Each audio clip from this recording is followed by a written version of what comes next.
Sa kahabaan ng Tumyangan section ng Bontoc-Tabuk Road sa Tabuk City, Kalinga kahapon October 24, makikita ang bundok na ito na mayroon ng senyales ng pagguho. Pero maya-maya,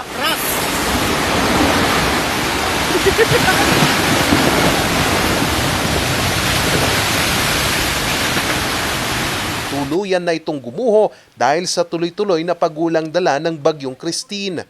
Slide from area po yung kaya yung Cavite noon, yung retaining wall noon, mataas. Pero yung slide galing doon sa taas. Kaya hindi nakayanan yung retaining wall.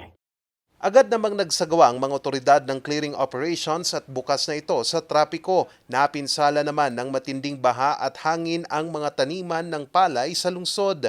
Ang mga puno ng saging na ito walang naging panama sa hanging dala ng bagyo. Sa Barangay Tuga, nawasak naman ang ilang bahay matapos mabagsakan ng puno. Patuloy pa ring binabantayan ang level ng Chico River sa pagbaba ng tubig mula sa kabundukan ng Mountain Province. Nakamonitor naman po kami every hour. May record po kami na bumababa. Umabot na sa 325 pamilya ang inilikas sa lungsod. Nagtulungan naman ang mga sundalo sa bayan ng Barangay Mabaka sa bayan ng Balbalan kahapon October 24 sa pagtatanggal ng mga gumuhong lupa. Ito'y dahil mayroong isang pasyenteng nangangailangang dalhin sa pagamutan. Sa probinsya naman ng Mountain Province, sinuyod kahapon ng mga kawani ng MDRRMO Bontoc at Sabangan ang bawat sulok ng Chico River sa bayan ng Sabangan. Ito'y matapos mapaulat na nalunod ang isang 60 anyos na lalaking si Francis Angel.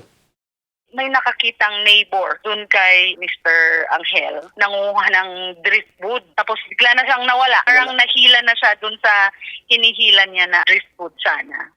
Pasado alas 11 na ng umaga kanina, October 25, nang mahanap ang labi ng biktima sa pagitan ng Barangay Balili ng Bontoc at Barangay Gonogon ng Sabangan. Dahil dito, mahigpit pa ring binabantayan ang level ng tubig sa nasabing ilog, pati na rin ang Sifu River sa bayan ng Paracelis na umabot na sa critical level. Maliban dito, kaliwat ka ng kalsada rin ang isinara sa Barangay Talubin sa Bontoc. Humambalang sa kalsada ang mga nahulog na lupa mula sa kabundukan. Humambalang naman ang mga nahulog na mga bato at mga nabuwal na puno sa Baguio Bontoc Road sa Barangay Bontoc, Ili.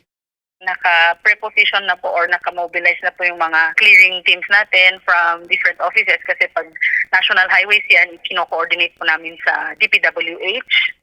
Sa bayan naman ng Barlig, sa pulsa video ang pagguho ng lupa na ito sa isang multipurpose building. Ang lupa pumasok sa loob ng gusali. Agad namang inilikas ang ilang kagamitan sa pangambang masundan ng pagguho. Sa buong probinsya, higit 200 pamilya o higit 700 individual ang inilikas dahil sa bagyong Christine. Charles Nicolimon para sa Luzon Headlines.